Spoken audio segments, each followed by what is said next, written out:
الحمدللہ رب العالمین الصلاة والسلام علی رسول الامین وعلی آلہ وصحبہ اجمعین اما بعد قال اللہ تعالیٰ فی القرآن المجید والفرقان الحمید فاعوذ باللہ من الشیطان الرجیم یا ایہا الذین آمنوا کتب علیکم الصیام کما کتب علی الذین من قبلکم لعلکم تتقون صدق اللہ مولانا عظیم رب اشرح لی صدری ویسر لی امری واحلل عقدۃ من لسانی یفقہوا قولی۔ محترم سامعین، آج سے میں اس ماہ رمضان کے لیے 30 آیات کا ایک سلسلہ شروع کر رہا ہوں، اور اللہ تعالیٰ سے دعا ہے کہ اللہ تعالیٰ اس میں استقامت دے اور بہت بہترین اور فائدہ مند باتیں جو ہے میں آپ سے کہوں، اور جس میں میری اور آپ کے لیے جو ہے اس ماہ رمضان میں نجات بھی ہو اور ہماری مغفرت بھی ہو، اور ہمیں قرآن کے ساتھ جو ہے زیادہ تعلق ہمارا جو ہے استوار ہو۔ آپ کے سامنے میں نے قرآن کریم کی سورہ بقرہ کی 183 نمبر آیت جو ہے وہ تلاوت کی، جو بڑی ہی مشہور اور معروف آیت ہے۔ آپ سب نے پچھلے کچھ جمعہ کے خطبوں میں جو ہے خطیب حضرات سے ماہ رمضان کے بارے میں بہت ساری باتیں سنی ہوگی، اور اس آیات کو بھی آپ کے سامنے تلاوت کیا گیا ہوگا، اور آپ نے اس آیات کو بہت دفعہ خود بھی پڑھا ہوگا، اس کا ترجمہ بھی پڑھا ہوگا، اس کی تفسیر بھی دیکھی ہوگی، اور آپ میں سے بہت سارے لوگ ایسے بھی ہیں جنہوں نے اس پر درس بھی دیا ہوگا۔ تو مجھے آپ سے اس آیت کے بارے میں جو بات کرنی ہے وہ ایک نقطہ اس کا ہے، تو اس پر بات کرنے سے پہلے اس آیت کا ہم جو ہے وہ ترجمہ بھی سن لیں۔ اللہ تعالیٰ اس میں جو ہے مومنین سے مخاطب ہوتے ہوئے اللہ تعالیٰ فرماتے ہیں کہ اے لوگو جو ایمان لائے ہو، تم پر روزے فرض کر دیے گئے جس طرح تم سے پہلے انبیاء کے پیرووں پر فرض کیے گئے تھے، اس سے توقع ہے کہ تم میں تقویٰ کی صفت پیدا ہوگی۔ اب آپ دیکھیے کہ یہ ہم سب جانتے ہیں کہ جو ہم پر 5 جو بنیادی ہم پر فرائض ہیں، ان میں سے ایک، یا جو دین کے 5 ستون ہیں ان میں سے ایک ستون جو ہے وہ روزے کا ہے۔ اور یہ جب بھی یہ مہینہ سال میں آتا ہے تو ہر ایک مسلمان جس کو آخرت کی جواب دہی کا جو ہے وہ اس کے اندر تصور ہوتا ہے، اس کو خیال ہوتا ہے، تو وہ بڑی پابندی کے ساتھ اس مہینے کے جو ہے روزے رکھتا ہے۔ لیکن یہاں پر ہمیں یہ سمجھنا ہے کہ اللہ تعالیٰ جو ہے اس ماہ رمضان کے روزوں کے ذریعے سے ہم سے چاہتا کیا ہے، اور اس آیت میں وہ سارا کچھ بیان کیا گیا ہے۔ آپ دیکھیں کہ یہاں اللہ تعالیٰ کہہ رہا ہے کہ تم پر جو ہے روزے فرض کیے گئے ہیں، اور اسی طرح سے تم پر فرض کیے گئے ہیں جیسے پہلے انبیاء کی امتیں جو تھیں ان پر فرض کیے گئے تھے۔ اور اس کا مقصد کیا ہے، اس کا گول کیا ہے، اس کا نتیجہ کیا برآمد ہونا چاہیے، وہ اللہ تعالیٰ یہاں جو ہم سے ایک قسم کا ڈیمانڈ کر رہے ہیں، یا جو توقع ہے وہ یہ ہے کہ تم میں جو ہے وہ تقویٰ کی صفت جو ہے وہ پیدا ہو۔ ہم اسی نقطے پہ بات کریں گے کہ ماہ رمضان میں روزہ رکھنا اور عبادت کرنا، اس سے تقویٰ کیسے حاصل ہو سکتا ہے۔ مختصر سی بات یہ میری ہے، کیونکہ 30 آیات ہیں تو اس میں میری زیادہ سے زیادہ بات جو ہے ایک آیت پر 5 یا 7 منٹ ہی ہوگی۔ اب آپ دیکھیے کہ تقویٰ جو ہے، بہت سارے لوگ اس تقویٰ کے بارے میں جب بات کرتے ہیں علماء،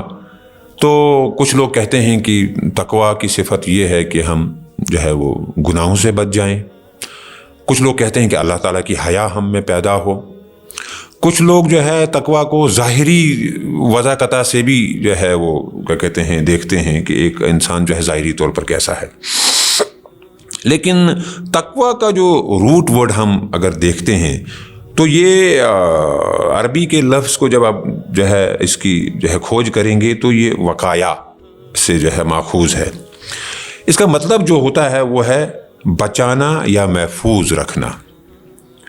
تو اس طرح سے جو ہے ہم سمجھتے ہیں کہ کیا اللہ تعالیٰ کیا چاہتا ہے بچانا یا محفوظ رکھنا۔ اب دیکھیے کہ ہم عام طور پر یہ سمجھتے ہیں کہ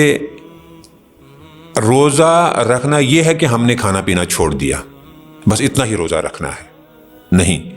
یہاں پر ایک چیز آپ، اس سے پہلے کہ میں اس کو اور آگے بڑھاؤں، یہ جو ہے جو یہاں پر عربی میں روزے کا لفظ استعمال ہوا وہ سیام ہے، اور سیام کو جو ہے اگر آپ اس کی جو ہے تھوڑا سا تحقیق کریں گے تو اس کا روٹ ورڈ آپ کو سوم ملے گا، اور سوم جو ہے یہ اصل میں عرب میں اس وقت بہت ہی ایک مشہور مطلب ایک سمجھ لیں آپ ہر ایک جانتا تھا وہاں پہ کہ سوم کا مطلب کیا ہوتا ہے۔ اس کا بھی آپ اگر روٹ ورڈ دیکھیں گے سوم کا تو یا اس کا جو ہے بنیادی مطلب کیا ہے، تو وہاں تقویٰ کا جو ہم دیکھ رہے تھے وہ تھا بچانا یا محفوظ اپنے آپ کو رکھنا۔ یہاں پر سوم کا مطلب ہے رکنا یا باز رہنا۔ اب سوم جو ہے یہ عرب میں جب بھی کسی کو سوم کہتے تھے تو وہ یہ ان کے مطلب یہ خیال اور ان کو سمجھ میں یہ بات آ جاتی تھی کہ وہ جو عربیوں کا گھوڑا ہوتا تھا، اس گھوڑوں، کیونکہ وہ جنگجو قوم تھی، اور اس گھوڑے کو وہ بہت زیادہ جو ہے وہ اس کو ٹریننگ دیتے تھے، اس کو مشقت سے گزارتے تھے، اس کو صحرا میں لے کے جاتے تھے، اس کو کئی دن پر بھوکا اور پیاسا رکھتے تھے، اس کے اسٹیمنا کو بڑھاتے تھے تاکہ جب وقت لڑائی آ جائے تو یہ اس وقت جو ہے ہمارا پورا ساتھ دے،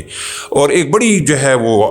ہارڈ شپ اس گھوڑے کے لیے جو ہے وہ پیدا کی جاتی تھی تاکہ وہ مضبوط ہو اور ہمارا وہ ساتھ دے۔ اسی طرح سے جو ہے یہاں جب ہم دیکھتے ہیں کہ کتب علیکم الصیام جب ہم کہتے ہیں تو یہ عربی جو جانتا تھا اس وقت، عرب کے جو لوگ تھے ان کو سمجھ میں آ گیا کہ یہ کیا ہے، اس سیام سے کیا اللہ تعالیٰ ہم سے چاہتا ہے۔ اچھا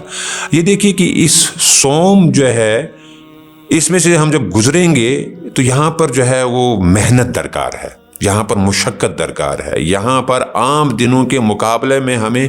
بہت زیادہ جو ہے وہ جان لڑانی ہے، بہت زیادہ ہمیں عبادت کرنی ہے، اور اس میں جب ہم یہ کریں گے تو ہم میں وہ تقویٰ کی صفت پیدا ہوگی۔ اب میں نے ایک چیز آپ سے یہ کہی تھی کہ لوگ سمجھتے ہیں کہ خالی ہم نے کھانا پینا چھوڑ دیا اور جو ہے وہ روزہ ہو گیا، نہیں، ہمارے جسم کا ایک ایک عضو، ایک ایک انگ، ایک ایک بال جو ہے وہ سمجھ لیجئے آپ کیا روزہ رکھتا ہے۔ ایک تو یہ ٹھیک ہے کہ ہم نے جو ہے وہ کھانا پینا چھوڑ دیا، لیکن ہمارا جو روزہ ہے وہ آنکھ کا روزہ بھی ہوگا، اس سے برا نہیں دیکھنا ہے، کیونکہ یہ آپ کی پوری سال کی ٹریننگ ہے۔ باقی 11 مہینوں میں ہم نے جو اپنے نفس اور اپنی روح کو جو ہے وہ مجروح کیا ہے، کبھی ہم نے جھوٹ بولا ہے، کبھی ہم نے غلط دیکھا ہے، کبھی ہم نے غلط سنا ہے، کبھی ہمارے غلط ہاتھوں سے کچھ غلط ہوا ہے، پاؤں غلطی کی طرف چلے گئے ہیں۔ تو اس ماہ رمضان میں اللہ تعالیٰ ہم کو ایسے اس ٹریننگ سے گزارنا چاہتا ہے کہ جس سے ہمارے یہ سارے اعمال درست ہو جائیں، ہماری آنکھ غلط نہ دیکھے۔ ماہ رمضان میں ہم نے آنکھ کا روزہ بھی رکھنا ہے، ہمارے کان جو ہے وہ بھی روزہ رکھیں گے، وہ کوئی غلط نہیں بات سنیں گے، وہ ہمارے ہاتھ پاؤں ہر ایک چیز، ہمارے خیالات، سوچ، ان پر بھی ہم نے کنٹرول کرنا ہے،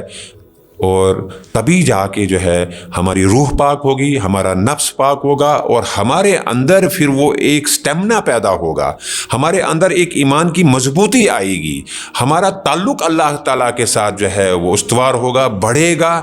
ہم جب یہ سارے کنٹرول کریں گے تو ہم اللہ کے لیے کریں گے، یہ اپنے ہاتھ کا، پاؤں کا، ہمارے جو ہے وہ کان کا، آنکھوں کا، زبان کا، سب چیزوں کو ہم جو ہے کہیں گے کہ یہ میری ساری پورا کا پورا جسم میرا جو ہے وہ روزے دار ہے۔ 29 یا 30 دن اگر میں ایسا سب کچھ کرتا ہوں تو